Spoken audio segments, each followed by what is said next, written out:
it is a sad reflection on the state of our media and many of the outlets represented in this room that you obsessively try to shill for this MS-13 terrorist.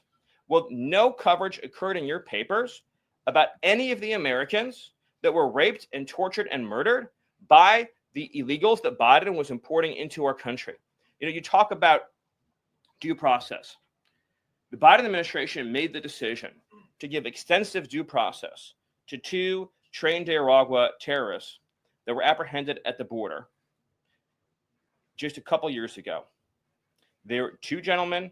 They were from Venezuela. They were members of trained Nicaragua. The Biden administration Border Patrol apprehended them and made the decision to provide them with extensive due process, put them onto a program known as supervised release, and put them on ankle monitors so that they could go through a lengthy legal judicial determination as to whether these legal aliens who had just set foot on U.S. soil might want to live in the United States for the rest of their lives. What was the result of that decision? What was the result of that choice that was made? Those 2 men kidnapped a young girl named Jocelyn Ungary from her family. They beat her. They sexually assaulted her. They tortured her. They stripped her. They murdered her, and they dumped her body. That is what the Biden administration's policy was.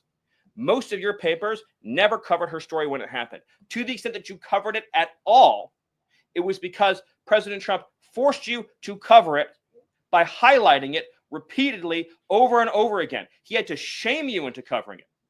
And each and every one of you that sides over and over again with these MS-13 terrorists, to the extent that you have the financial means to do so, you all choose to live in condos or homes or houses as far away from these kinds of gangbangers as you possibly can. If I offered any one of you a rent-free home with no taxes to pay in any of these gang neighborhoods, and I said your neighbors are MS-13 terrorists or Mexican mafia or Sinaloa cartel or trained Nicaragua, I couldn't pay you to live there. But yet you, with your coverage, are trying to force innocent Americans to have these people as their neighbors, and that one day their daughter may be abducted from their home and raped and murdered. So you're not going to get an ounce of sympathy from this administration or President Trump for the terrorists who've invaded our homes and our country.